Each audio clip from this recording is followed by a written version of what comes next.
Welcome back. You are listening to Nate the Hate on YouTube, iTunes, Spotify, and Google Podcasts. Be sure to like the video and subscribe if you haven't already, and ring that notification bell so that you are notified each time we have a new episode go live on YouTube. I'd like to welcome in my co-host, Modern Vintage Gamer. What's going on, Nate? Great to be here. Thanks for having me on. Great to have you. There was a lot of excitement this week, but first, I have to give a shout out to this episode's a hat trick of dedications. A treble. I would call it a treble. A treble. And the 3 dedications this week go out to Shamsa, Amerigamer YouTube, or YT, and the Zelda Sensei, all whom have generously donated $100 or more to support the channel. We appreciate your continued support. And if you'd like to make a donation, we have a Streamlabs link in the description below. Donate $100 or more. We will dedicate the episode to you. Or you can donate any dollar amount, ask a question. We will answer it at the end of the episode. And once again, today's episode is dedicated to Shamsa, Amerigamer YT, and the Zelda Sensei. Thank you for your support. And today's topic is a duo. We are going to talk about the official confirmation that E3 2021 will be taking place in June, and it's a digital event, and the recent data mine of a Switch firmware that may potentially give insight into the long-standing Switch revision for 2021, early 2022, dubbed the Switch Pro, and some of the functionality that may be introduced in the brand new Switch hardware. But first, we are going to start with the E3 topic, as we have a small selection of companies who have committed to participating in E3 this year, and those companies are Nintendo, Capcom, Xbox, Konami, Ubisoft, Take-Two Interactive, Warner Brothers, and Koch Media.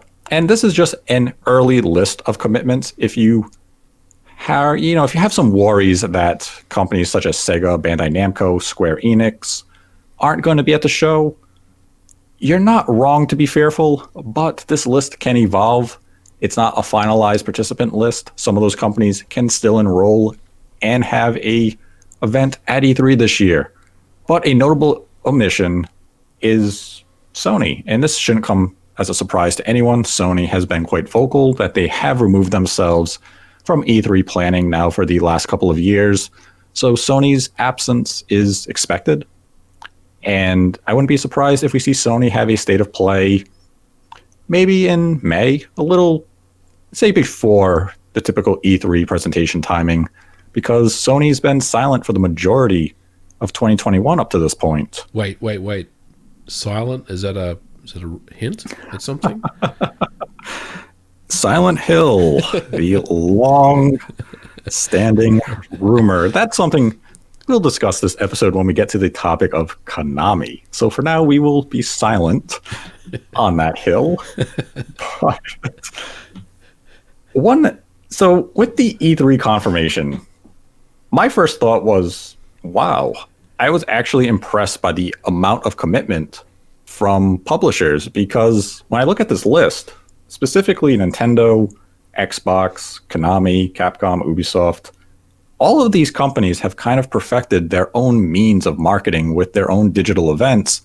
And I fail to see the advantage of, cooperating with the ESA and having an E3 presentation. Yeah, I mean, last year we had the Summer Games mess. We've had Jeff Grubb on the show numerous times going through that, talking about it. It did feel like that maybe the sands were shifting a little to these smaller bite-sized showcases, events, presentations.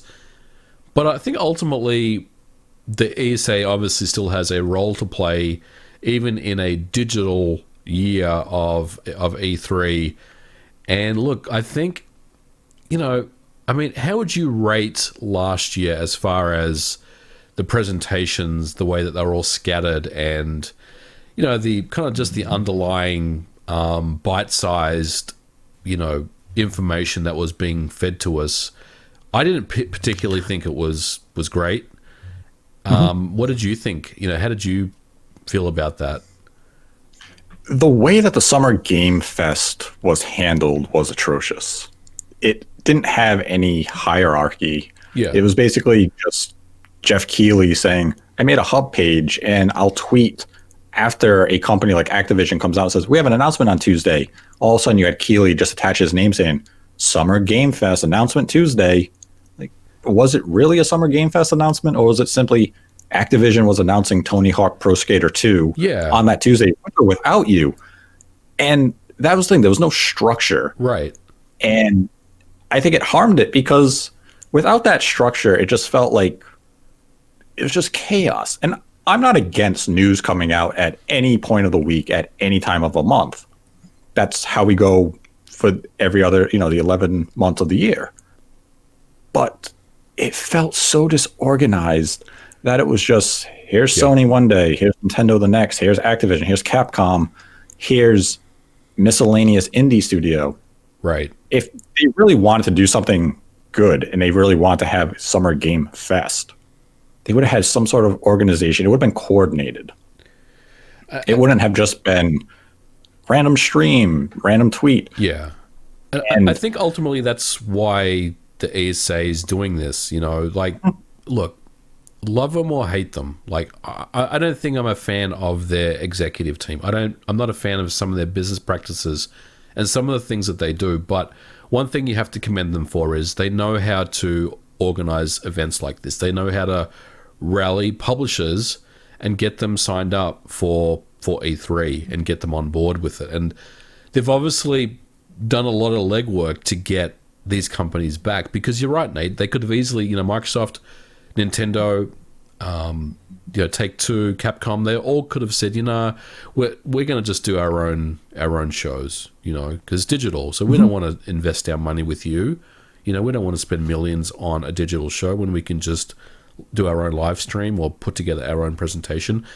So obviously the ESA has enough pull where they said, well, come back to us. We'll do it properly. We'll organize it, schedule it, and it's going to be a hype event. So you have to definitely give them props for getting E3 back, I guess, this year in a digital space. And look, I'm kind of excited to see this. As much as I have issues with the ESA, I did not like last year the way that all went down, and I was a little fearful that we were going to go into 2021 with the same kind of roadmap. And I mean, it looked like it was coming, and in some ways the ESA has just kind of snuffed that all out, with this. So I am excited to see, what they have in store for us. Look, is it going to be, an amazing show?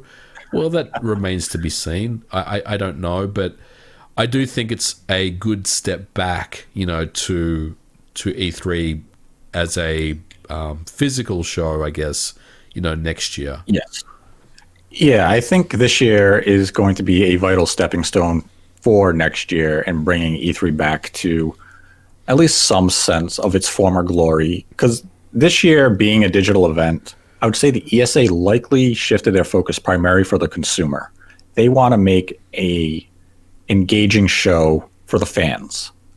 A 4-day event where we get to see new trailers, new announcements, live streams, all of that, all the stuff the fans care about. Yeah. On an industry level, I don't know if this E3 is going to make any meaningful strides to connect creators with big publishing houses or developers. As far as that networking goes, right, that is probably still going to be problematic. But that's, that would be something that's more behind the scenes. It's not going to be something that the fans in the community are really going to be privy to, because there's no reason for us to. Yeah. Yeah. And that's always a big part of the in-person E3, is that networking aspect. But for this year, being that digital event and really just connecting with the consumer, I think the digital path is potentially a smart avenue for them to consider. And we've said it before, like last year, with how E3 was struggling, even in general, before COVID really struck, is that they became this event where they want to be consumer friendly, but they also want to be an industry professional event, and the two didn't mix. You had thousands upon thousands of people on the show floor. You had outlets who couldn't get the demos because the line was 3 hours long. That's not good for an industry professional event. Like, I'm there to work. I'm not there for fun. And when you let in the public, you kind of, you shed some of that professional image. This being a consumer event this year is the smart way to go. It can get people excited. It allows the publishers to connect with that fan base that they're trying to sell the games to. So I think this is a vital stepping stone for them moving into the future. And it gives them, I want to say, a foundation for E3 2022. Now they could better coordinate with these publishers and maybe deliver a fully fleshed out digital event for E3 moving forward, where maybe we have digital booths that we can visit from an app or even from the systems itself. And we can access demos, we can access trailers, or we get just a virtual tour of the booth space that we would see on the show floor. All these little things like augmented reality, those little things just to make the experience more immersive for us at home. Maybe this year is going to be that stepping point for them to consider moving into the future and really making it an immersive thing for everybody. And, they had to hit rock bottom to advance. And maybe we've hit that moment. Maybe the ESA has learned. We'll find out in, the coming weeks when this event does take place.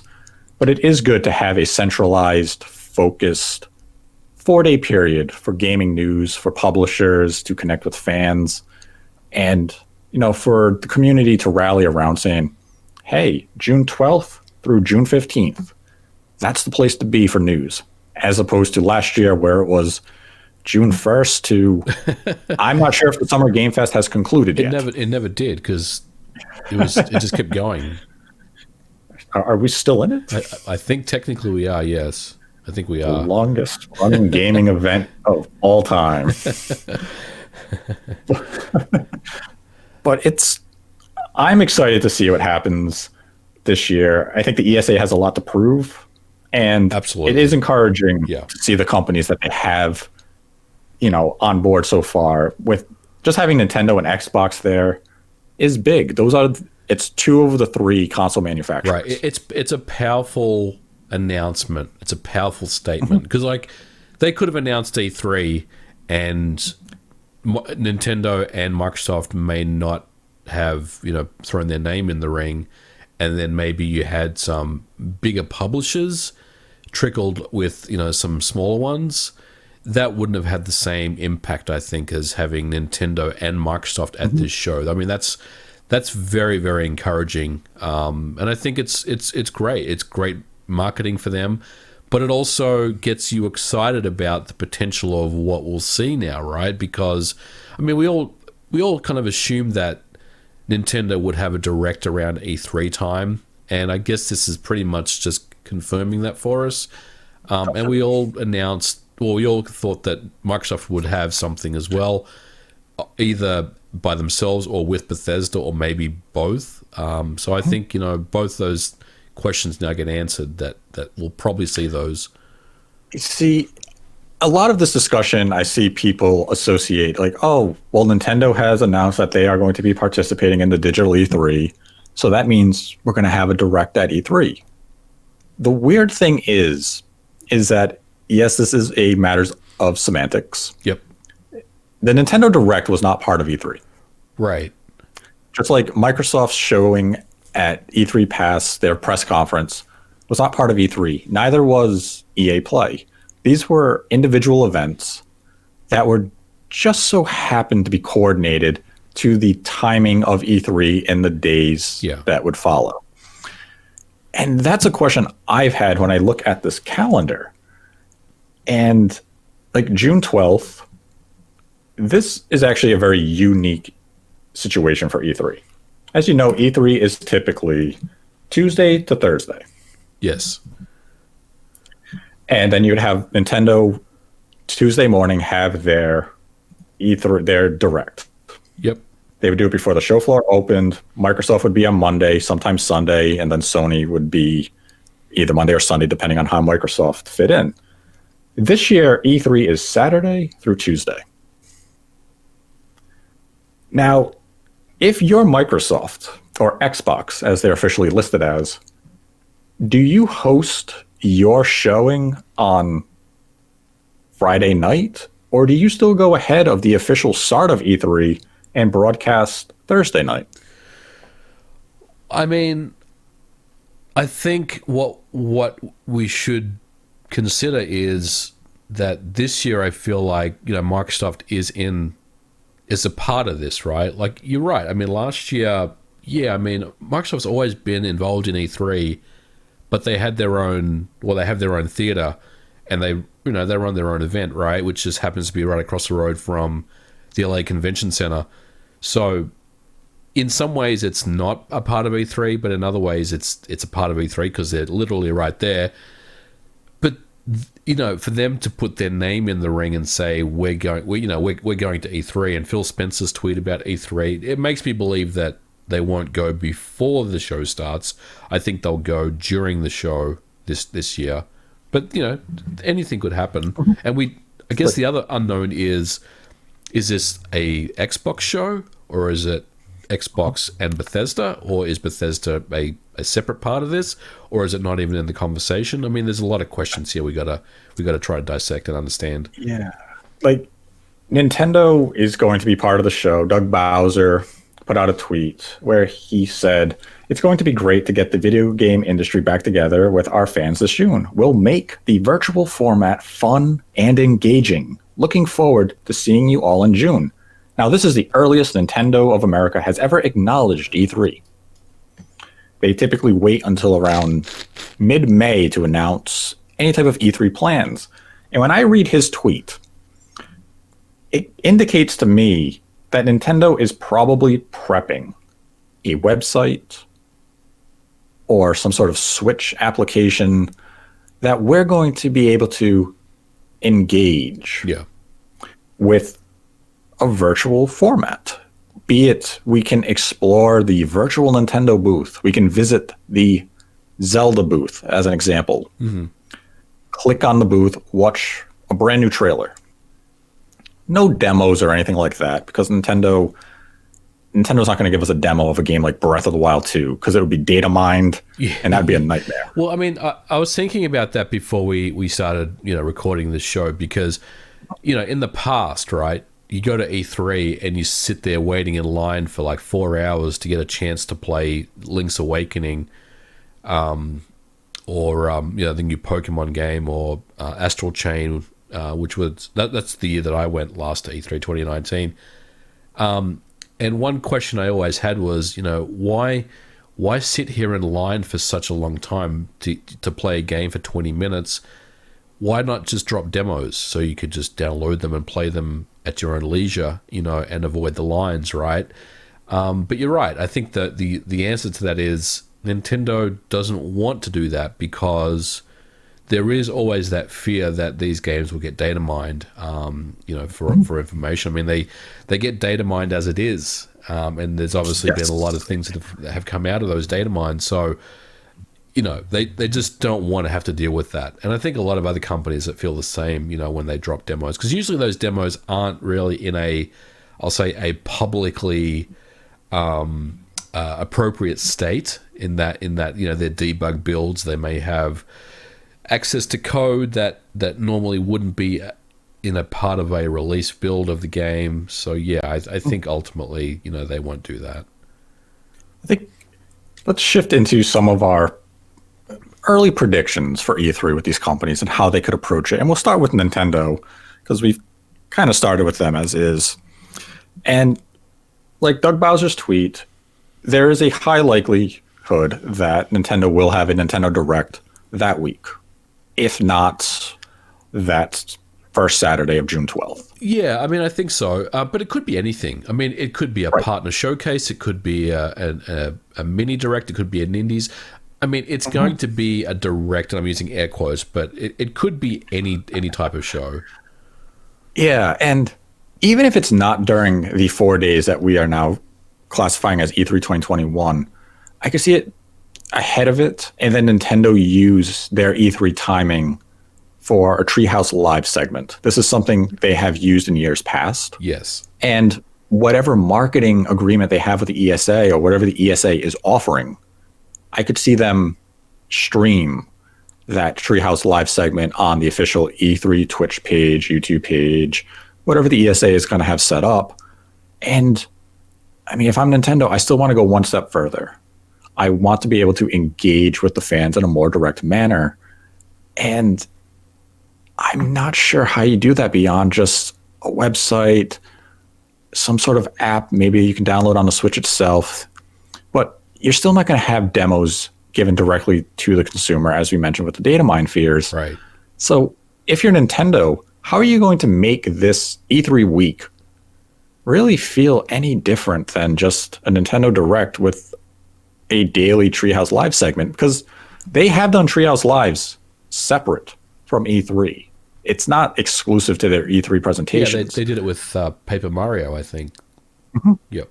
Yes, they did it a few times over the course of 2020 with games like Paper Mario. Yes. So Nintendo is definitely in a position of, you really have to make this feel unique. Like, this is part of E3. Otherwise, if it's just going to feel like, here's a direct presentation, here's a live house, or here's a Treehouse Live segment, you could have done this without the ESA's involvement. So look, I think what they'll probably do is they'll have live streams with maybe Nintendo ambassadors and have them play some of these games alongside of them, okay, and pull their audience in and stuff. I mean, I think they can definitely pull the community in some way, and maybe they'll utilize the ambassador program to do that. Mm-hmm. Yeah, you could do that. I mean, that would be an interesting way for them to approach E3, because I'd say this is a fairly important E3 for Nintendo. Yep, I would agree. Like, we have a lot of the talks of a revision coming. I do not anticipate that Nintendo would give any news regarding a revision at E3, unless the revision itself is launching within an E3 window, which I would give till the end of September. Right. You don't want to announce it too far in advance, because all you do is limit your sales potential of the Switch moving throughout the year. So if this is a product that's not coming out until early 2022, you don't need to announce it in June of 2021. You announce it closer to release, maybe 3 months in advance. So I'm going into E3 as of this moment of April 8th, that we do not hear of the Switch revision at E3. Yeah, when I think Nintendo at E3 2021, I'm not feeling new hardware. I think this is purely, a direct, whatever that will entail. Some Zelda stuff, I think we'll definitely see, whatever that will entail. And you're right, there'll be a Treehouse, which they'll get into, which I think will be kind of cool. But yeah, I think any hardware announcement will be on their own terms, when they are ready to do so. Now, software, Nintendo typically uses E3 as the point where they communicate their second half of the year releases. And everyone is waiting for the update of Breath of the Wild 2. This is a game we have not seen in 2 years. Yep. It's a long time, but not all that uncommon for a Zelda game that typically get delayed and then disappear, then make a glorious return. And we have to remember, this year is Zelda's 35th anniversary. We have yet to begin the celebration. All we have is a release date for The Legend of Zelda Skyward Sword coming out in July. So E3 seems like the perfect place to make, I'll say, a big spectacle. The Zelda 35th anniversary celebration. E3 2021. We know they wanted to make Mario's 35th a big E3 deal. We didn't have any semblance of an E3 Direct. Nintendo chose to do a bunch of partner minis instead. So I think Zelda will be the focus for their E3 software. Not saying that it's not going to be other announcements, but I think Zelda is going to be the theme. Yes, I agree. It's going to be the anchor, right? I mean, it's going to be the big thing that they have. Whether that is Breath of the Wild 2 information or more the collection side, I'm not sure. I think it has to be both. If you, as Nintendo, go into E3 this year and you don't give any meaningful update to Breath of the Wild 2, I think fans are going to start getting a little impatient. And we have to remember Nintendo, in their last General Direct, just about over a month ago now, they did say you will get Breath of the Wild 2 news later this year. Yes, they did. I feel like E3 2021 has to be the venue for that. And I do believe, as of this moment, it will be given a 2022 release window. So you're thinking at E3 2021, Nintendo will drop a new trailer, we'll say, and then they'll have the numbers 2021 at the end. 2022 at the end of it. Yes. Yeah, I can see that happening. And then they detail the remainder of the year with here's Twilight Princess and the Wind Waker package coming out. The collection, yeah.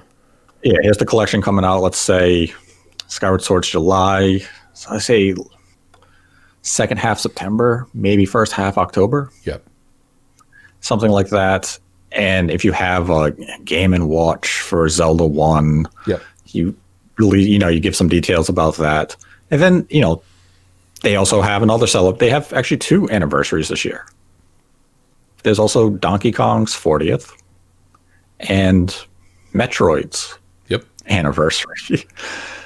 And we've talked about it a few times, but I do anticipate that we will finally hear news of a Metroid game coming out in 2021. And I believe it would be a 2D Metroid with hopes, or maybe Nintendo still has the hope, of having Metroid Prime Trilogy also released within the fiscal year.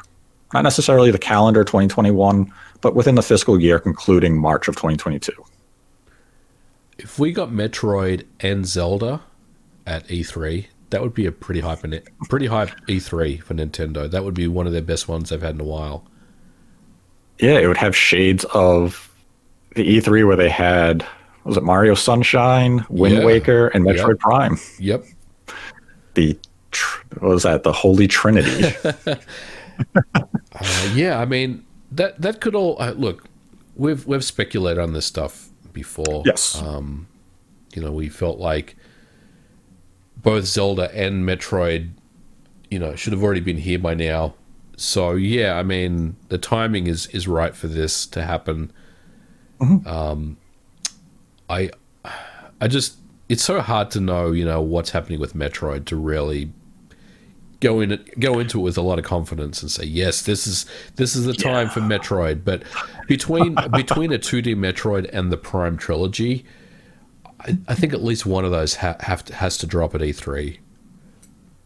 Yeah, I would say definitely one has to have a showing at E3 because one of the two has to come out this year. We've heard about 2D Metroid now for, it feels like 3 years at least. So development has to be either finished or nearing completion.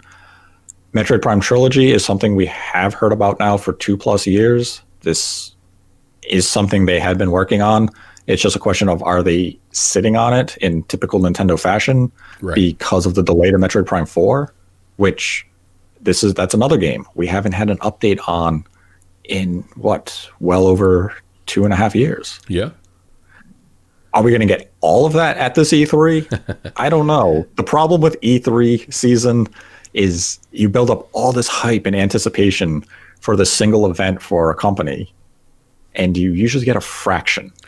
Well, last year was the Game Awards, and that was even worse because there was no E3.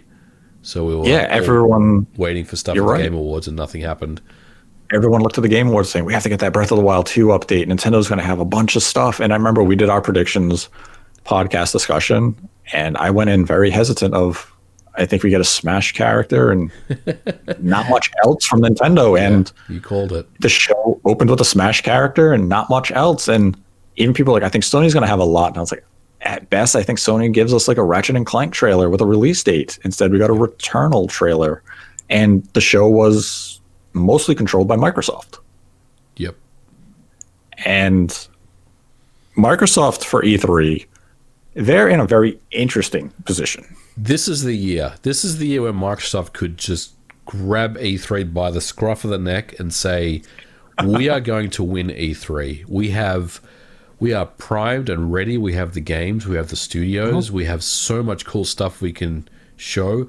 There's so much cool stuff that you guys don't know about and we're going to reveal at this show. They could easily just dominate E3, and that's what gives me pause and hesitation, because every time I felt like Microsoft has been in this situation in the past, they've stumbled a little. So with that said, I think they'll have a good E3 this year, because right now there's a lot of momentum with Microsoft. Their marketing is exceptional. They're doing all the right moves, but I would also ground expectations as well with what they'll show us. I do think this is Microsoft's E3 to win. I said it last year several times. Microsoft just had to survive 2021 because it looked like Sony was coming out really strong. Yeah. And they have suffered a few delays, like Gran Turismo 7's delayed till 2022. Ratchet and Clank arrived later than originally planned. God of War will get delayed. But that's God of War is looking like it will get pushed into 2022. And we know as of now, Horizon is slated for second half of 2021. There is the chance that could get delayed too. Yep. But that awesome 2021 year that Sony looked to be having is slowly falling apart. And Microsoft is surviving up to this point, and they're surviving by making strong Game Pass deals with Outriders, MLB The Show. And this is going to be something that continues for the duration of 2021. They're going to make big Game Pass deals with third-party publishers, and they're going to expand Game Pass offerings well into the year. So they're surviving by using the Game Pass initiative in a really smart manner. But E3 will also be that pivotal time where we are reintroduced to Halo Infinite. Yes, and I think there will be a trailer, and I think they will not make the same mistake as last time with Craig. This will be a really well-polished trailer with gameplay that will just completely remove the previous one out of your mind. I think this will be big for Microsoft, and it has to be as well. I think the pressure's on for them to show us more of Halo, but I think they'll deliver it this time. Obviously last time was obviously it wasn't ready, and they scrambled, and what they gave us wasn't terrific. But they will not make the same mistake with Halo, and I think Halo will be a pivotal part of their showing. And honestly, if you do that, if you do Halo as kind of your main focus of the show, and then drop in a couple of real heavy hitter Game Pass announcements. And look, there's this rumor going around right now about Battlefield 6 coming to Game Pass later this year. I'm not suggesting that's what they're going to announce, but some Game Pass announcements that are just top tier announcements, then that's a pretty good showing from Microsoft. But I don't think it's enough though, because they also have studios working on games. We need to know more about Forza, what's happening there, whether that will come out this year. We need to know more about Starfield, which that's a Bethesda discussion I think we'll talk about as well. But there's a lot of other things that are kind of up in the air. We don't know what's happening with the next Hellblade game. There are games that are being developed that have been out there for a while. Will we see any more of Fable or any Perfect Dark updates? So there's a lot more that they could definitely show us here. Yeah, Microsoft in terms of announcement and updates for E3 2021 is almost endless. Yes, and that's what's exciting about it. Yes, we have so many games you could get updates on. Avowed, Hellblade 2, as you mentioned, the Bethesda acquisitions software like Starfield, Forza Motorsport. It's not E3 without a car coming out of the floor, descending from the ceiling. Right. So we'll probably see Forza in some capacity, be it a new Horizon or the new Motorsport, be at E3.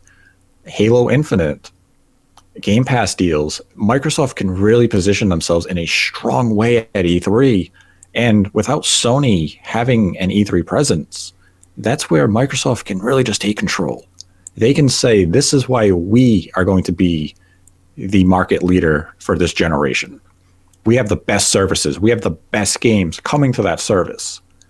And E3 is the place to drop the gauntlet. Yeah. Come in with that momentum. And every time, as you mentioned before, every time it seems like Microsoft is in this position, they come to the event primed to hit a home run, and they whiff. Yep.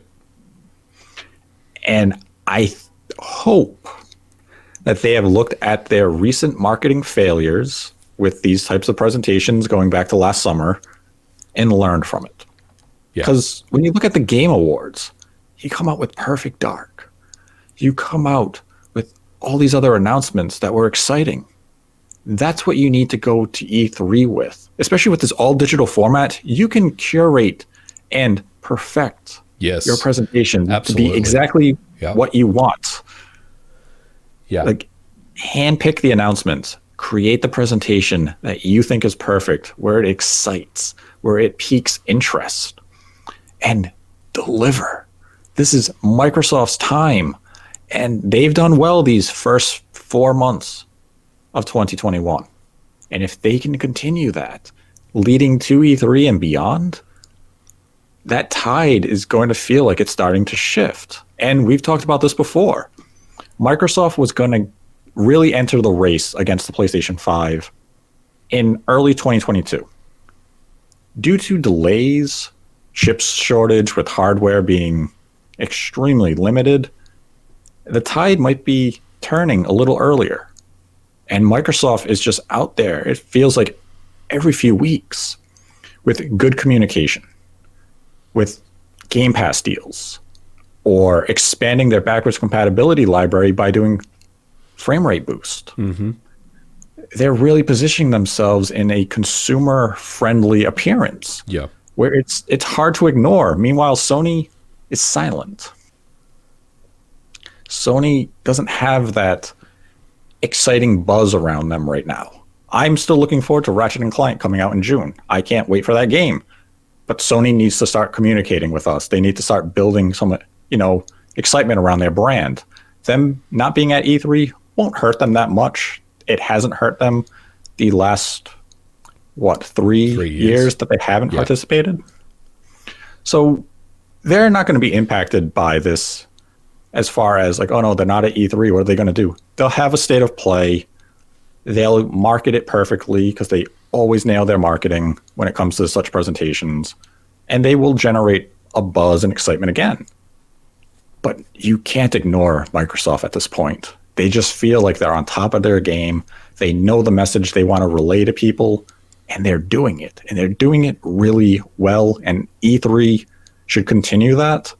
And I'm excited for them to reintroduce Halo, show us those visual improvements. They show us monthly with the Halo Infinite blog updates, but show us it in motion. Announce a multiplayer beta.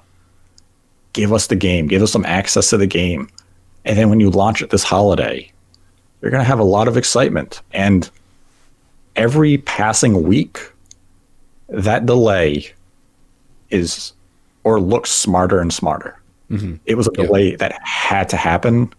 And I think in the end, it's going to pay off for them. Yep, I agree. I mean, it's theirs to lose, this E3. Mm-hmm.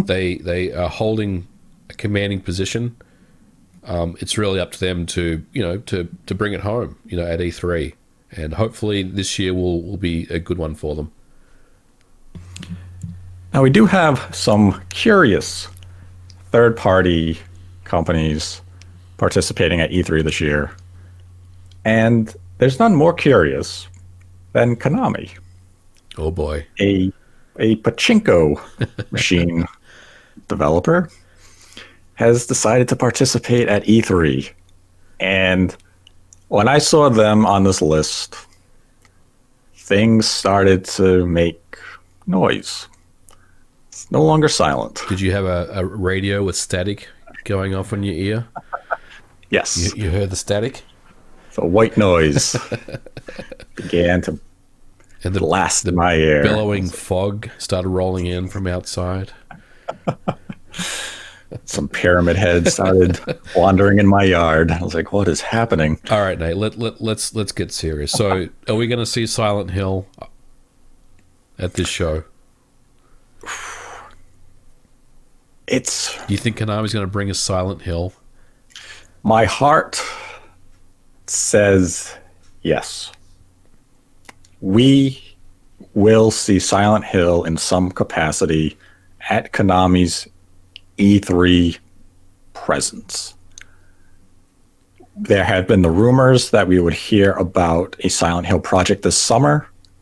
I guess it depends on how technical we want to get with the term summer, because E3 technically predates the official beginnings of summer if we go by the equinox. Yep. But if we go by the meteorological start of summer, that is June 1st. And people are saying, what the hell are you talking about? So if we don't take that too literal of a summer announcement, I think E3 is the time we hear about Silent Hill. 2021, we will hear of Silent Hill, even if it's not at this E3, but I think that's why Konami wants to be here. We've seen numerous games have crossover with Silent Hill content. Some of them make no sense. They're like random games that people are like, what is this title? Why does it have Silent Hill content? It feels like Konami's gearing up towards something. It does, but it also doesn't, because I feel like Konami's just, accepting large bags of cash, to license their characters in these games. Like a lot of companies would be like, no, you can't use our characters because, you're diluting the character. You're diluting, who they are and what their story was all about in the games that we built originally. Putting in Sam Fisher in a mobile game, like stuff like that, right? So it's hard to really know if Konami's just, taking free money basically in exchange for the use of their characters, or, to your point, are they gearing up for a Silent Hill reveal? Which, look, if they're going to reveal Silent Hill, it's going to be at E3, right? So yes. I will say that when I saw Konami's name announced, look, I've been someone that's been very vocal that Silent Hill is not really a thing that Konami's interested in making.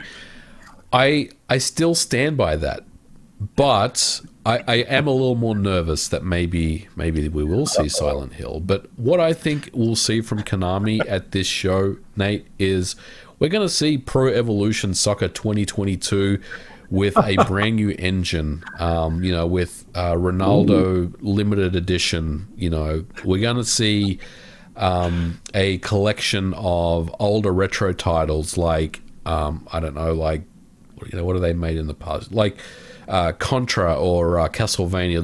There'll be something along those lines where they'll have a throwback collection of games that get announced, and maybe they'll shadow drop some stuff. I don't know about Silent Hill. Like, would Silent Hill be at E3 anyway, or would it be at like a state of play, or like there's a lot of questions I have about Silent Hill, I guess, in that regard. That's kind of the trouble with Silent Hill is the talks were that there was a Silent Hill that Sony was involved with. There's also a second Silent Hill that isn't involved with Sony. It is a external developer that's working with Konami to develop it. Mm-hmm. So I think for this E3, it would be that second Silent Hill, not the Sony one. So it just feels like it's a good time to finally announce that they are bringing Silent Hill back. And to your point of retro games, I hope we do see a Castlevania collection. I think it's time to bring over the Game Boy Advance. Yeah, or Castlevanias. Maybe we're going too far back. Maybe it's like a Metal Gear Solid collection or something, And I know they've already done that. They've done the HD, the HD remasters of the Metal Gear HD collection. But yes, maybe that gets brought forward to next-gen hardware or current-gen hardware. They could do that. It's a nice, simple port. It actually fits Konami's kind of routine right now. It's a very cheap but well-regarded project where you add some 4K resolution to it. People would buy it for a fair price. And, you know, I feel like for Konami to want to be at this event, they have something meaningful. It's not just going to be, hi, everyone, remember us? Here's a bunch of low-tier games. They want to come back and make their presence known. Like, yeah, we don't have Kojima anymore, but we're here. Here's the return to Silent Hill with our exciting new development partner. And boom, here it is. And I think that's how Konami has to approach this. This is the time. If they want to return, now is it. You have all the buzz with the Silent Hill rumors, confirm them, and take your place as one of the highly regarded Japanese third-party developers. I mean, Konami used to be one of the key names of Japanese support. If you had a platform, you wanted Konami support. You wanted Castlevania. You wanted Metal Gear Solid. You wanted Silent Hill. You wanted Sniper Scope. Yep. Or Silent even Pro Scope. Evolution Soccer. Silent Scope, that's it. You wanted all these Konami IP. And all of a sudden, in the last generation or two, Konami is just a shell of their former self. And old people like us, we have fond memories of Konami of old. And new, younger gamers, they don't know what we're talking about. Yep, they do not. So I want Silent Hill to come back. I want E3 to be the place it does. And, you know, out of all those third parties, I think Konami is the one that has me most excited. I mean, we have Capcom also on the list. Yeah. Capcom they're going to have a great 2021. They've launched Monster Hunter Rise, humongous sales. We have Resident Evil 8 or Resident Evil Village coming out in just over a month. And coming into E3, I'd imagine they could potentially announce the leaked Resident Evil Revelations 3 for Switch that was in the documents for Capcom's roadmap of the next 3 to 5 years. Yeah, which, by the way, has been almost one-to-one, right? Like, everything in that document has happened. So if there's any doubts about that document by now, go back and take a look at it. Because it even surprised me that maybe after we saw that maybe they would change tact a little bit and just mix some things around. They haven't done any of that. It's been pretty much on cue, you know, these announcements. Yeah, so Capcom is they will have a tougher time surprising. I think so too. I mean, I agree with you. I think Konami is the biggest surprise for me, and I'm genuinely excited to see what they show us, because it could be anything. You know, they could bring some really cool stuff to this E3. But the skeptic in me just feels like we'll get something, but maybe not everything that we're thinking they'll give us. I mean, we'll do a full E3 predictions video once we get closer to the June date and we have a full list of participants. But like, just based on what we know and some of the predictions just we gave with Nintendo, Xbox, Konami, I do feel hopeful that this E3 will be a solid show for us consumers. And I do hope the ESA and the publishing partners are working hard and creating a unique way to engage with us, because as we mentioned at the beginning of the episode, this is going to be a vital year for them. They have to deliver an entertaining and meaningful E3 experience for us at home to generate that excitement. And there is just default excitement because it is the return of E3. We didn't have E3 last year. We had the summer game mess, and people are just happy to have E3 back in some semblance, but they still have to deliver a quality show. This can't underdeliver, and the ESA has to go out of their way and make sure that this is quality, and the publishers are going to do their part. They're all going to come in and say, we know what we want to deliver, let's do it, but we need the ESA to coordinate a live stream schedule or an interactive experience that allows us to convey the experience in a meaningful way. And I'm hopeful. I'm hopeful that they do. Yep.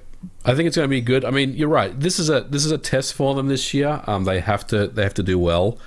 But if they can win back the confidence of the people and the publishers, then yeah, I think next year will be bigger and better. Yeah, that's a big, vital piece of this. This is their chance to win back the confidence of the publishers. And to have Nintendo, Xbox, Capcom, Ubisoft, Take-Two, Interactive all sign on means they must have saw something that they really liked to, really attach themselves to this. So that's encouraging. And, this will be a topic that we touch on more as we get closer to E3. But right now, it seems like we're moving in the right direction. And I'm excited to see what E3 will bring. And now, a big topic that came out this week is that the Switch got a firmware update, which really didn't do much in terms of functionality for the user, but these always come with data mines. And this one was no different. And the last time we had a meaningful data mine, it included, a prototype system or a code name. And that led to a lot of speculation. And this one also gave hints of some functionality that the Switch Revision or Switch Pro could utilize.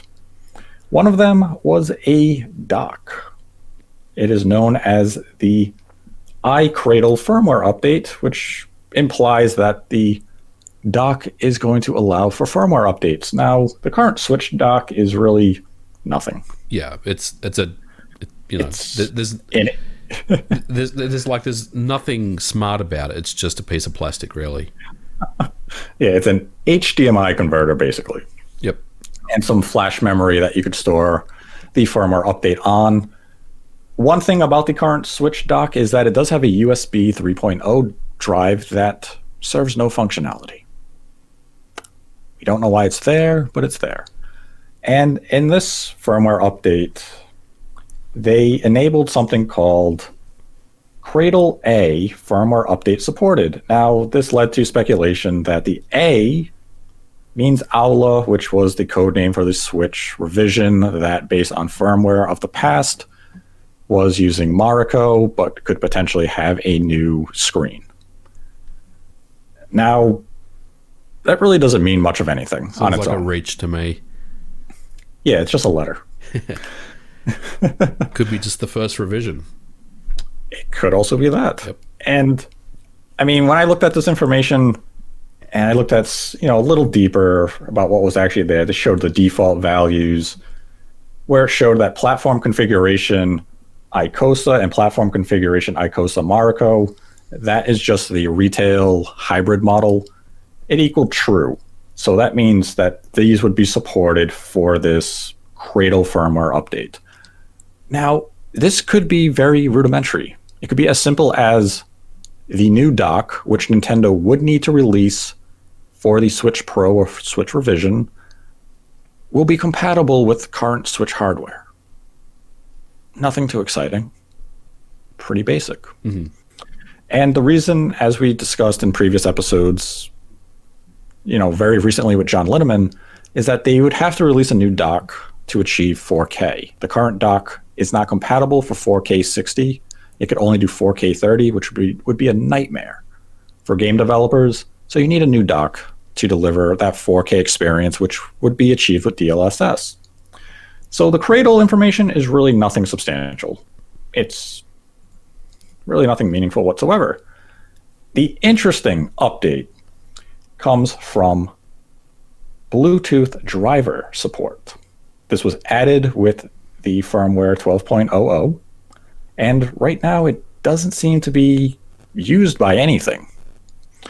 Now, Bluetooth is a very basic feature. This is a very simple function. Why the current Switch doesn't have Bluetooth support, no one really knows. Nintendo disabled it for whatever reason. This gives hope that Nintendo will enable Bluetooth for the Switch Pro. There's definitely some things we can take away from the additional Bluetooth. You could say that they're getting ready for the next revision by adding this feature, because why would they add Bluetooth with the current Switch? It kind of doesn't make sense unless there was a specific need to do so. Maybe they're looking at the addition of new hardware that, and I'm not talking about next gen or new revision hardware. I'm talking about peripherals that utilize Bluetooth for some reason. You know, some cool peripherals that they're thinking about making. But it does seem like this is something that they're including and getting ready for a new revision to me. I mean, when I saw that, I was like, that seems very odd, you know, that number one, Bluetooth wasn't a part of the Switch to begin with, because I was a little surprised that it wasn't in the firmware. And now that they're turning it on, well, they're adding it for, you know, revision 12 of the firmware, it does give me some hesitation and think, well, is this for, you know, a new revision? And look, we're only speculating, of course, but it's one of those things where it seems like every so often they just drop interesting additions to the firmware that make you just think, wow, they have to be, you know, preparing and getting ready a new revision of this hardware now. I mean, it's almost obvious that they're doing this without, you know, showing their entire hand, right? And I think this is just another one of those things that they're doing. They're just prepping, they're getting ready, while, you know, obviously dev kits are already in the hands of some developers out there. You know, the public are getting kind of prepped for, you know, the next revision. So yeah, I think this is an interesting announcement that they came out with. I was a little surprised. I didn't think 12 had really anything substantial, you know, with it. But here we are. You know, the additional Bluetooth, I think, is quite interesting to see, and hopefully, you know, this will mean that we will get some type of new hardware revision this year, as we're speculated on. Yeah, when I looked up, or I read into all the 12.0 background updates, so this is all stuff the consumer has no idea about. This is something we wouldn't know without social media, unless you were a data miner yourself. Right. It does seem as though they are enabling and activating a lot of background features that the current Switch doesn't have support of, Bluetooth being one of them, the dock enabling 4K support. Yep. All of these are things that the Switch we have right now doesn't have. And the first thing that stood out to me was, this is, as you know, as you mentioned, this is Nintendo maybe making a firmware baseline for the revision itself. Right. They are setting it up. This is the foundation that all the dev kits going out in the next several months are going to come with 12.00. You have Bluetooth access, you have the 4K support, and that's all you need. This doesn't mean the Switch revision is imminent. It's just them laying down a foundation. Yep. This will be updated over the, you know, in the coming months. And it just gives a general idea of maybe what we can anticipate in terms of new features. Bluetooth is really something the current Switch should have had. And it's kind of sad that something as basic as Bluetooth is viewed as a meaningful addition to Nintendo hardware. Well, again, I was surprised that it wasn't even there. Like, I thought, well, it has to have Bluetooth. It's just one of those things I've never personally used, but there we are, you know. Yeah, and like the 4K dock, as we discussed, they need a 4K dock for the Switch Pro. It's the only way you could deliver a 4K image meaningfully is you need a brand new dock. And as I mentioned, it could just be compatibility with the current Switch working with that dock moving forward. It doesn't have to be anything too substantial. But it is curious to look at this data mined from the point of, is Nintendo simply prepping for dev kit distribution and giving them that foundation of a firmware to work with? Because it does seem like signs are kind of pointing in that direction. And to me, that means we're probably still bare minimum 6 to 8 months before release. Yeah. Because this would indicate to me that mass shipments of dev kits has not happened yet. Enough bigger studios have some sort of access, but the vast majority of studios do not. And maybe that's going to change in the next couple of months. It really depends on how Nintendo is, producing these dev kits. We know there's a chip shortage that's not going to be relieved until potentially the second half of 2022. So all these game companies are impacted by it. You had Foxconn come out and say gaming is not our priority. So there's a lot of unknown variables at play, but it does seem like Nintendo is gearing up development kits with this new firmware moving forward. And if it is just that base foundation of firmware, at least it gives us an idea that, hey, there should be some Bluetooth compatibility. But overall, there's really nothing that exciting in this Datamine. I've seen it spread around where people are treating it as gospel. And as we've said in previous episodes, a Datamine is one piece of a 10,000 piece puzzle. Yep, absolutely. It really doesn't give us anywhere close to the full picture. It just gives us a very small glimpse at what is actually happening. But hey, Bluetooth, for it finally to come to the Switch, hey, that's cool. I know a lot of people have Bluetooth headphones, and I believe there is a accessory maker who released a Bluetooth add-on for the Switch. You plug it into the headphone jack and you can use it. I forget the name of it from the top of my head right now, but hey, Nintendo's finally getting with modern times and modern technology. So that's encouraging. But overall, the Datamine, there's really nothing too substantial there. I mean, a lot of people kept saying, oh, look, Aula is still alive.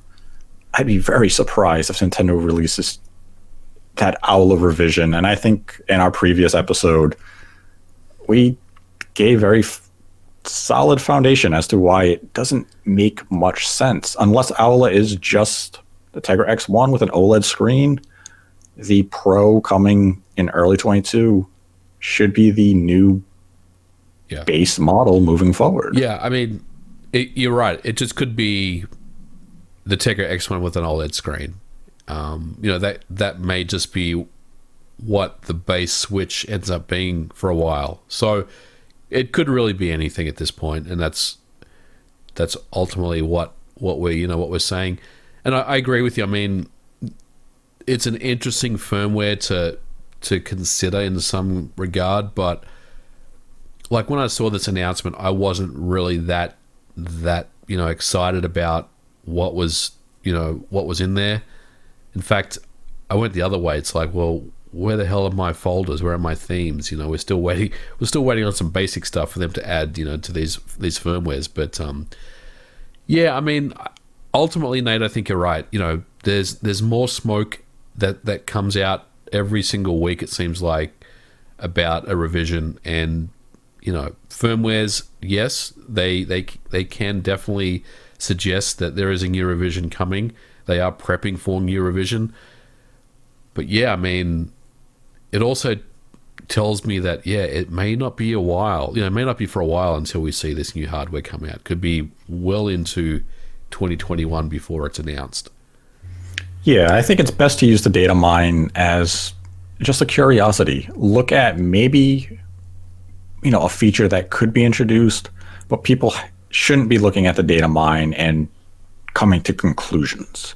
Like, nothing in this suggests that the revision is imminent. There's nothing in this to suggest that it's going to be something different than what we have discussed now countless times of a DLSS, new SoC, Switch revision. There's nothing here that suggests that information is inaccurate. It doesn't suggest a different model that is still using the X1. All it is really saying is that Nintendo has added new functionality, and it could be for no reason. Typically, Nintendo doesn't do meaningless efforts. There is a reason behind everything that they do. So Bluetooth can just be a new feature that the Switch Pro will introduce. Yeah. And hey, that can be exciting for them when they launch the new revision. But ultimately, just view this information as a curiosity. It's something that may be happening. It's happening behind the scenes. Don't use it as a way to come to a conclusion, because there are many, many pieces between this Datamine and the goal line. and you cannot leap from one to the other. And I would definitely tell people to give pause before doing that, because there's just simply nothing here in the data mine that is too substantial to indicate anything meaningful beyond a new dock and potential Bluetooth support. Yep. Agree with that. We can now pivot into some of the Streamlab questions for this week. Our first donation is from Shamsa, who generously donated $100 and is one of the recipients of this episode's dedication. No question. We then had a $1 donation from U212, who writes, what are some hard to rare or digital-only PlayStation games that you would recommend getting digitally before the PlayStation Network stores shut down? I'm a fan of basically every genre. Thanks so much. Love the show. On PlayStation 3, I would tell you to get Siren, Yes. House of the Dead 4. Siren's definitely one that I would pick. Trying to think of some others. Digital only, though. I mean, there's definitely a list out there. In fact, I think one of the outlets did a pretty comprehensive guide on all the digital games that will be lost forever. And unfortunately, it escapes me which one it was. It may have been Polygon, but I could be wrong. But they pretty much went through everything that's going to disappear. So see if you can just Google that and come up with your own kind of ideas there. But there's definitely some good games in that list. Yeah, definitely. From the top of my mind, Siren is definitely one I would recommend. Pixel Junk Eden 1. There's a lot. So yeah, definitely Google it. I'm sure there's numerous articles out there giving the top 10, top 20 lists. Then had a $1 donation from Jackie G, who writes, did the physical version of Collection of Mana not sell well? I feel like I can find it pretty cheap everywhere, and I find it bizarre that Square chose only to release that physically instead of Collection of Saga, Legend of Mana, or Saga Frontier. I assume it did not sell all that well. Collection of Mana is still a pretty niche franchise, and I remember when it went on sale a couple of years ago, I think it went down to like $20, and people were like, pick it up, it's going to be rare. It's not rare. Yeah, I was one of those people that picked it up for $20 thinking it would be rare. He then had a $100 donation from a Merry Gamer Y2, the second recipient of today's dedication. And they write, do you think Sony's recent business decisions regarding store closures, backwards compatibility, and failure to respond to Game Pass marks the start of the decline of PlayStation superiority? No, I don't think it starts the decline of PlayStation superiority. Sony is simply, they're targeting a different market than what Microsoft currently is.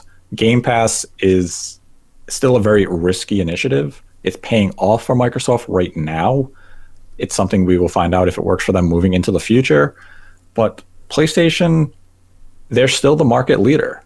They are still doing incredibly well. It's just that Microsoft is playing catch up, so they're more exciting for us as onlookers to watch. They're making moves. They seem like they're being very aggressive and making these, new deals and risks. And Sony is doing what they always do. They deliver a quality product with some quality exclusives, and they're still doing that, and they're doing it well. It's simply a case of Sony doesn't have to try as hard to win because they're winning. Yeah, I agree with everything you said. Then had a $3 donation from Bear Trex, who writes, I can't shake the feeling that Nintendo is becoming complacent and arrogant in the second half of the Switch's life. Some of the latest releases, announcements, and marketing strategy speak to this. Do either of you fine gentlemen agree? Why or why not? Well, look, I think Nintendo's always been arrogant. Like, that's never been in question.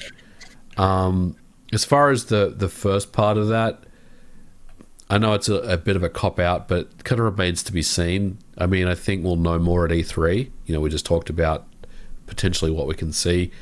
But to your point, I mean, I think that Nintendo does understand that they've had just, you know, an absolute stellar 4 years, and they have to deliver, you know, the next 4 years in the same fashion and maybe even exceed, you know, which is going to be very, very difficult to do. But based on what we know is coming, what we speculate is coming, and new hardware that we believe is coming, then I think they're making the right moves. But we'll have to see how it plays out.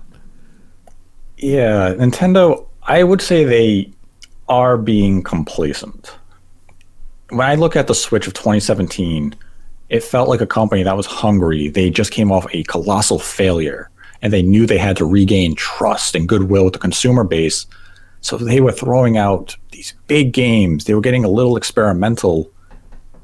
And in the last couple of years, it feels like they're playing it safe. They're on cruise control. They know what they can get away with. And by having good third-party and indie support, it helps them.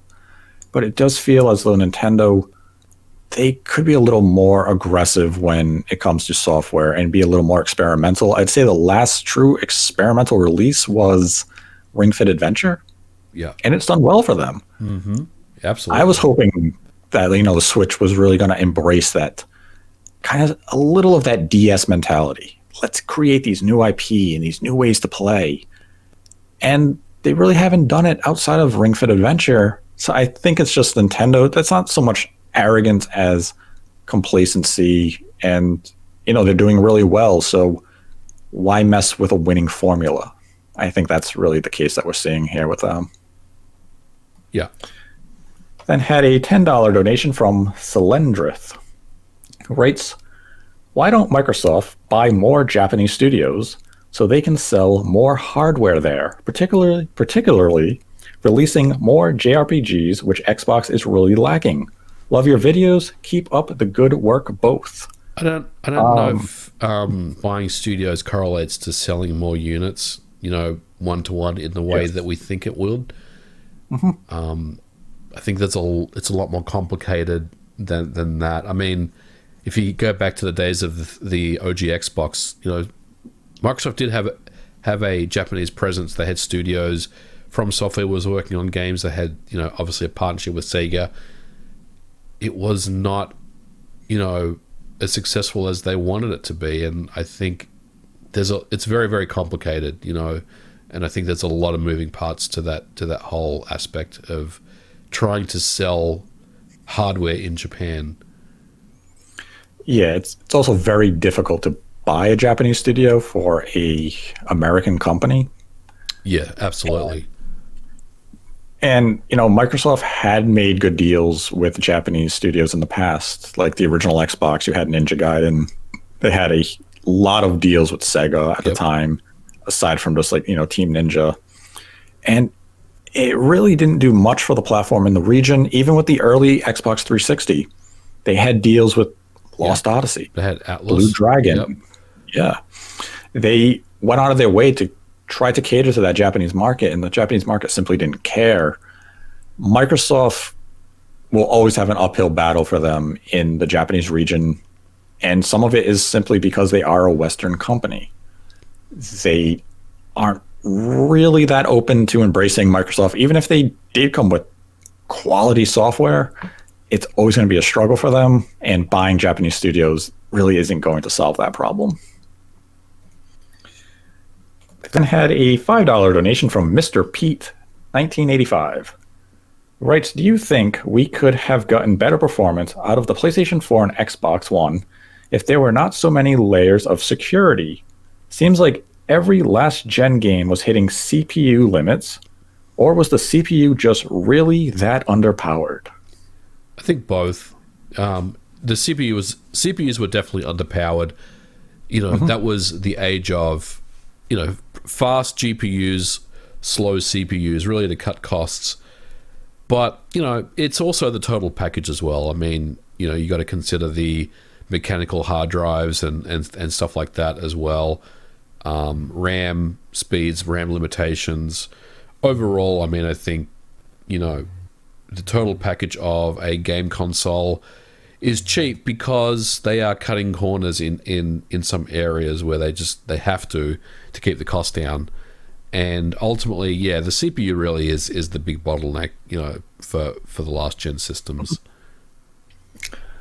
He then had a $5 donation from Matthew Reeves, who writes, "Is Yuji Naka a talentless hack who somehow, by chance, made one good game back in 1996? Damn, man.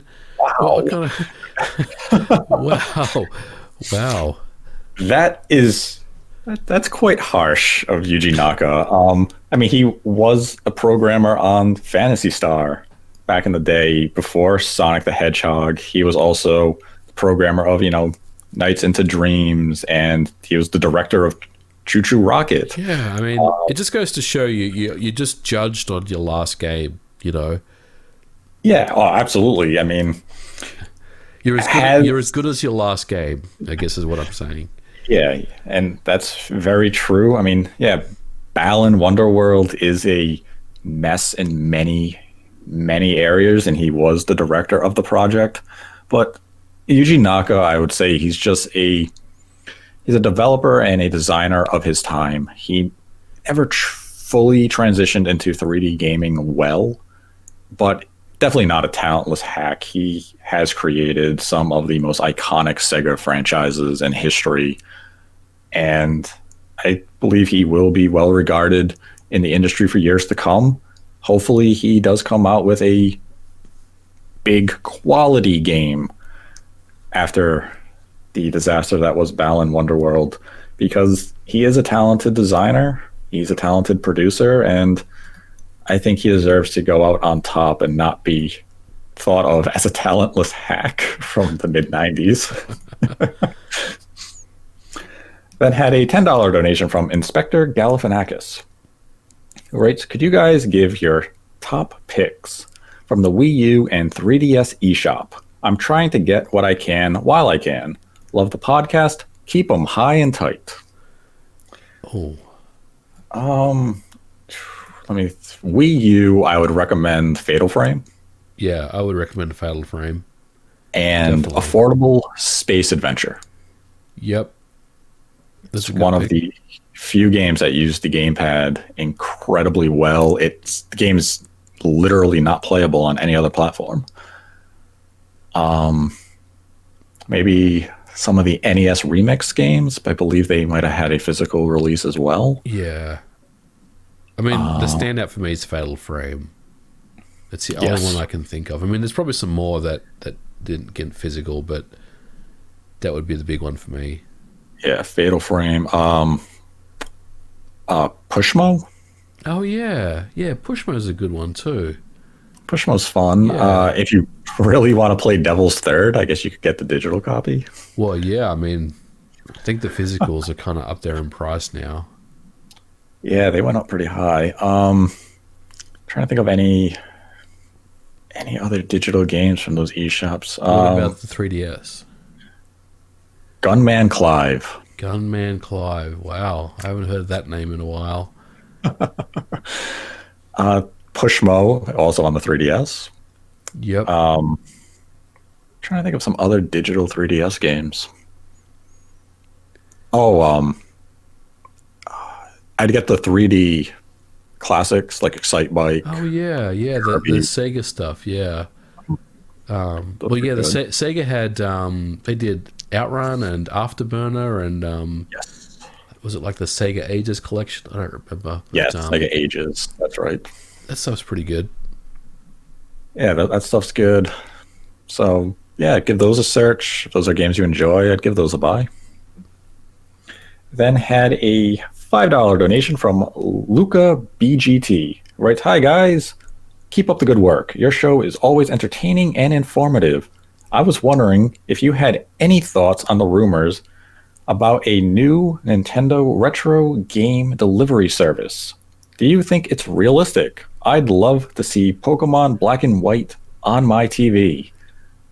I assume you are referring to the Nintendo Switch Online revamp rumors that suggested that it would expand their retro offerings with, new consoles and such. I mean, Nintendo Switch Online will evolve. They will add new consoles. It's just a matter of when, not if, and which platform. I mean, it's realistic. Nintendo has to expand Nintendo Switch Online to continue to provide value for the service. Black and White for Pokemon, maybe you'd see that on the service one day. I don't think it's imminent, though. Yeah, I mean, we've talked about the Nintendo Switch Online service. I mean, you're right. They will have expanded, evolve it. It just is really a matter of time and what that will entail. I still think it's going to be iterative, really, more than a big, blast of some really cool new stuff. So I think I've mentioned before, but, I would expect Game Boy Color, and Game Boy Advance to be the next iteration of that. Yes. Then had a $100 donation from the Zelda Sensei, the third recipient of this episode's dedication, who writes, 3D All-Stars was announced. It was a limited release.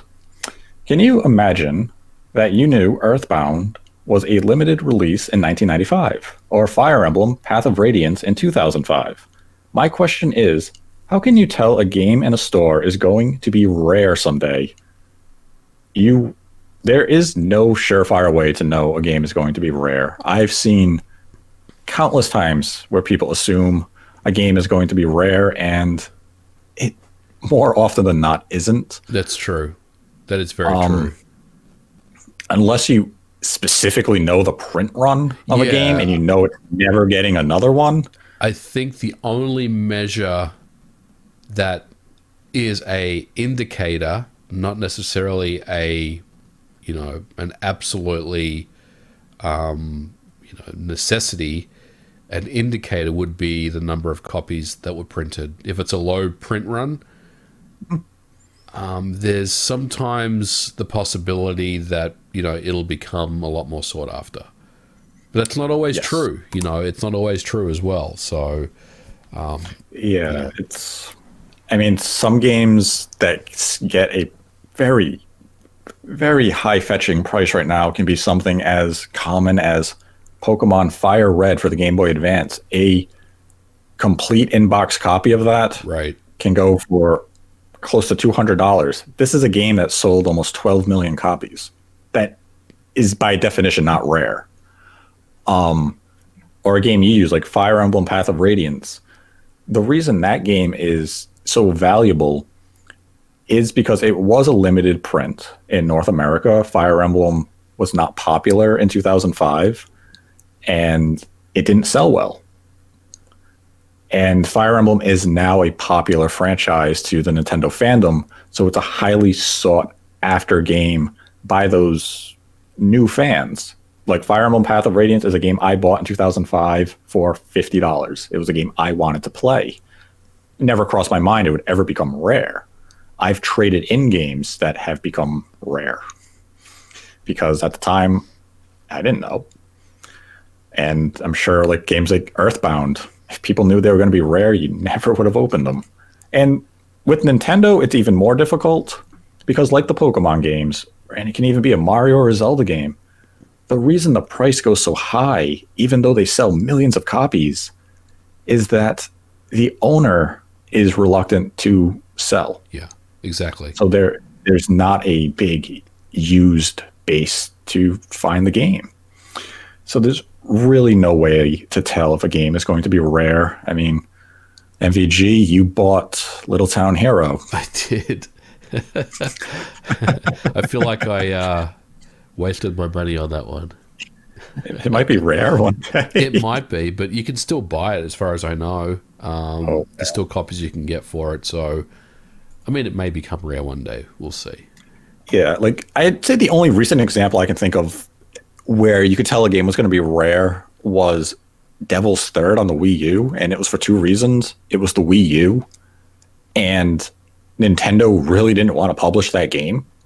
So the initial print run was, I think, only a few thousand, but then they sold out, and Yeah, people were like, oh, I want Devil's Third, so they did another print. yeah, I remember that very well because I had an original print run of the game, and I was like, oh my god, I'm sitting on a game that's going to become really valuable. And it kind of, I mean, it's up there in price only because it's Devil's Third and it's a little bit out there, but it's not, it's not top tier as far as resale and stuff. I think ultimately another factor is when a system is about to hit its end of life date as well. There's usually a lot more people interested in buying physical copies of games, and in some instances, because they were, again, low print runs and things like that, limited editions, special editions, some of these games will command a higher price.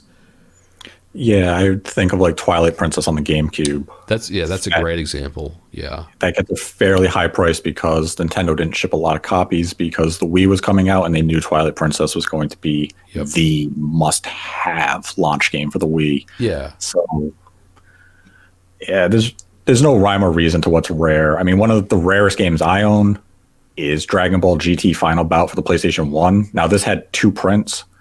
One was by Atari, and I believe the other one was by Namco or Bandai. Right. And the American version for the which version was it? For the Bandai version, no, the Atari one, you can look on the disc and it tells you which number you were out of, I think, a 10,000 print. Right.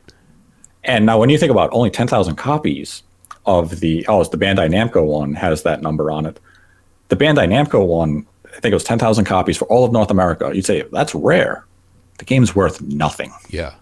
It's like $40. But you would think a game like that would seek a high price. It doesn't. Yep. It did when I bought it. But times changed and the game's not that good. Then had a $5 donation from Brian T. who writes, why does Nintendo make it so hard to play their old games? Are those more difficult to emulate on Switch than we might think? Are they trying to protect their brand somehow? It's discouraging that there are no modern legal options to play old games. I mean, the Switch has plenty power to run everything up to the GameCube, and the Wii, as we've seen with Mario Sunshine. So really, that's not a reason. It all comes down to, I don't want to say Nintendo is, neglecting or they're turning their back on their legacy, because that would not be the right thing to say. To me, it just feels like they have never really prioritized this. This has not really been something that has been important enough for them to do, especially after the Virtual Console, even though it was such a great and beloved, system for fans. It didn't really bring in the money that they were expecting. The numbers weren't there. The marketing data suggested that for the amount of time that they invested into the Virtual Console, it really didn't provide them with much. So I think with the Switch, and in some ways they had to just go back to basics. They didn't sugarcoat the system. It was all about making good games. And look, Nintendo's always been about making good games. I'm not suggesting that's, that they didn't, but the Switch was a very simple system in that regard. It had one job. It didn't have any streaming, apps on there. It didn't have Netflix and all that stuff, at least initially. All it did was play, good games or the games on the system. So as a result of that, now they're in this situation where they have a massive history and legacy of games, and most of them unfortunately cannot be accessed. But I am hopeful, and it goes back to the Nintendo Switch Online discussion from just a couple of minutes ago, that they will start to bring some of these things forward, and I'm hopeful of that, and I think they will over time. But I mean, I don't fault them for not having something available. I think they had to make those moves to make the Switch successful, but hopefully they'll address it. Yeah, hopefully they do address their approach to legacy software, because a lot of it is partially to protect their brand. They want to continue to have value in those IPs and games. And Nintendo, if they can sell you Super Mario World for $15 again, they will. Yep. Because that's their bread and butter. Then had a $1 donation from Tedesco. Writes, "Hey Nate and MVG, love your guys' dialogue and chemistry. As someone who loves Mario Maker 2 way too much, and with Nintendo stopping updates fairly early in its life, should I have any hope for a Mario Maker 3? Also, hey from Massachusetts."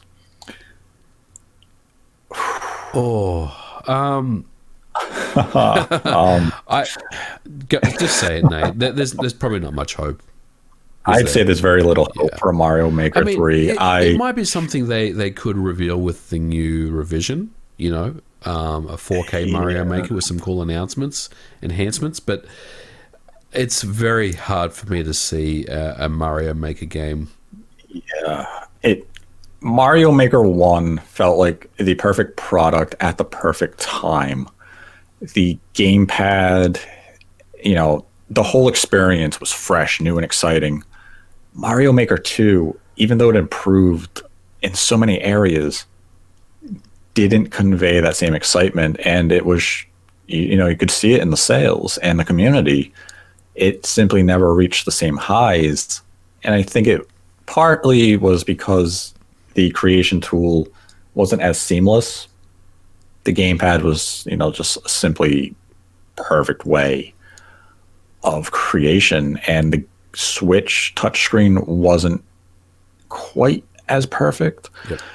And Mario Maker 3, can't dismiss the possibility of it coming sometime down the line, maybe at the start of a new generation, but probably, within the next 5 years, I don't think we see a new Mario Maker.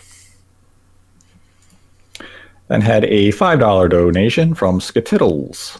He writes, "With Suda51 back in the headlines again, how do we convince WB there's a demand for a port or remaster of Lollipop Chainsaw? Ooh. I'd even settle for Xbox backwards compatibility. I'm tired of games getting stuck on a platform due to music licensing." That's one game that I've always wanted to play, and I never got around to it. I actually have a copy of it. So I would love if they brought that, via backward compatibility. But yeah, I think it's hard for me to see it coming. Yeah, I played a few hours of it. It's a typical Suda game. It's a little janky. Yep. But yeah, if music licensing is an issue, yeah, they could re-release it by removing those tracks, including new tracks.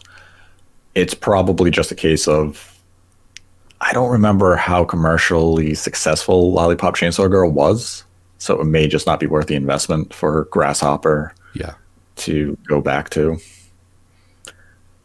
Then had a $4.20 donation from Mr. Stud Muffin, who writes, "Hey Nate and MVG, do you think the Wii is sort of responsible for Nintendo being a generation behind Sony and Microsoft in terms of power? Do you guys wish Nintendo hadn't done the motion gimmick and stuck to a regular console for the Wii instead?" I don't wish that. I think, I'm not really fussed that the Switch doesn't compete with the current generation of of hardware, and Nintendo doesn't either. I mean, I get your point. With the GameCube, it was sitting right there with the OG Xbox and the PlayStation 2, and I think out of the three, it wasn't the most powerful, but it was definitely more powerful than the PS2.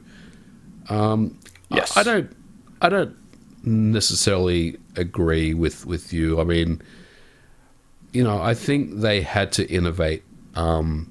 And they did, so I'm happy that, with the approach that they've taken. And look, all the systems they've released since the Wii, I think are good systems. I even like the Nintendo Wii U. I like it quite a lot, actually.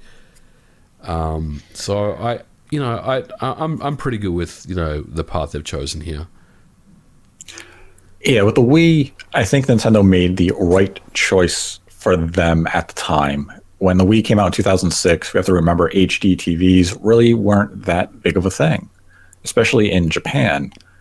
And HD game development was expensive. It was leading to a lot of studio closures.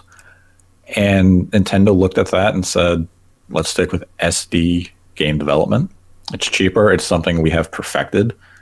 We can make a unique piece of hardware. And I mean, we went on to sell over 100 million units. Microsoft and Sony chased power, and doing so put a lot of AA studios out of business. They could not recoup costs with game development.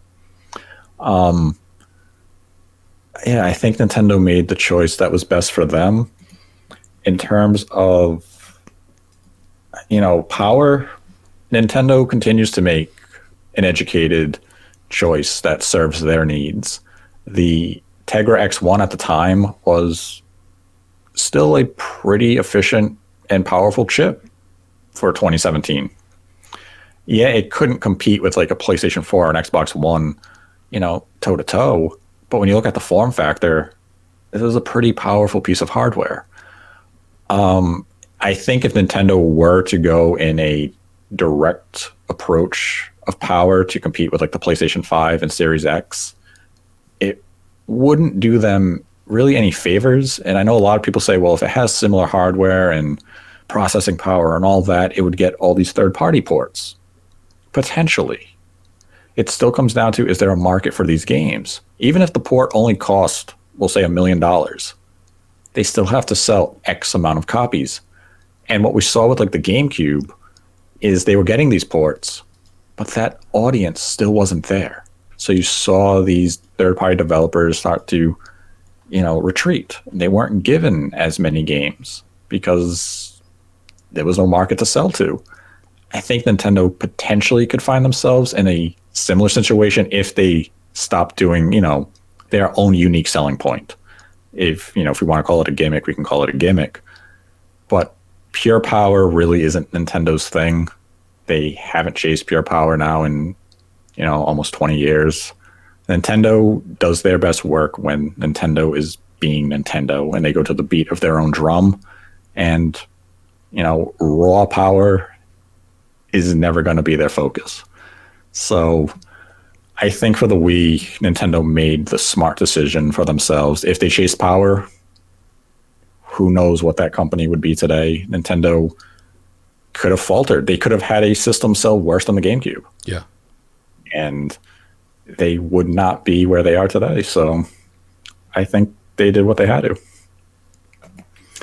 Then had a $1 donation from Liam Warner, who writes, "This probably isn't realistic, but MVG, you should reach out to whoever ends up picking up Castlevania Resurrection to try and dump it for preservation." Again, probably unrealistic, since it's currently the small sum of $22,000, but it doesn't hurt to try. Well, that since then that eBay listing got pulled, most likely what's happened is a private seller reached out to the individual and he accepted it, and it's been sold outside of eBay.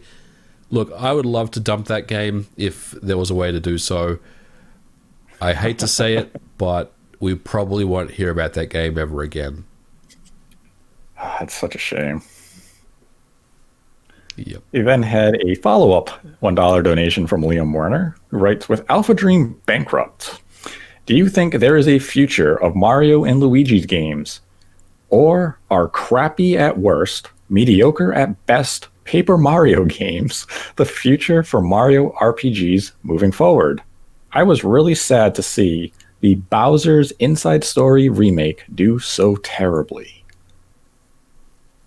Are the recent Paper Mario games really that bad? I mean, I guess, you know, there was some outcry about how easy the mechanics were in the, you know, the newest Paper Mario games, I guess. How it was pretty much a short victory every single time you got into battle. I mean, I'm not really the best person to answer this question because I guess I'm not that invested in these games as much as maybe someone else is, but I don't really think that they were that bad, though, you know? I mean, it's technically, I mean, Mario and Luigi games can come back. Nintendo can give them to another developer that they see fit. And maybe without Mario and Luigi, the Paper Mario franchise will take on some of those elements that people enjoyed and they, blend the two. Yeah. Or, I mean, the Paper Mario games seem to still have very strong writing. I know Origami King, I saw a lot of people say the writing and the story of the game is phenomenal. People cried during some sequence. And it was really the combat that people didn't enjoy. And people continue to reference Thousand Year Door, a game that is now 15 years old. And the new direction for Paper Mario, people are very vocal that they don't like it, but Nintendo is finding a lot of success with it. The Mario and Luigi remakes, especially Bowser's Inside Story remake, it did terribly because they released it at a horrendous time. It's difficult to release games on like the 3DS when the Switch was coming out and really securing its future. That's Nintendo they wanted to continue the life of the 3DS a little too long, and unfortunately, Bowser's Inside Story was the victim of that business decision. But I don't think it's the end of Mario and Luigi, and I'd be a little more hopeful for Paper Mario moving forward. And that is the final Streamlabs question for this week. Again, if you'd like to support the channel, we have a Streamlabs link in our description on YouTube below. Make a donation of any dollar amount, ask a question. We will answer it at the end of the episode. If you donate $100 or more, we will dedicate the episode to you. And today's episode is dedicated to Shamsa, Zelda Sensei, and AmeriGamer YT, all of whom donated $100 this week. We thank you for your generosity and continued support. And I'd like to thank MVG for joining me as always. Always a pleasure. Thanks for having me on. And if you enjoyed this video, be sure to give the video a like, subscribe to the channel if you haven't already, and let us know your thoughts on E3's return and the recent Switch Datamine in the comment section below. And until next time, continue to embrace the hate.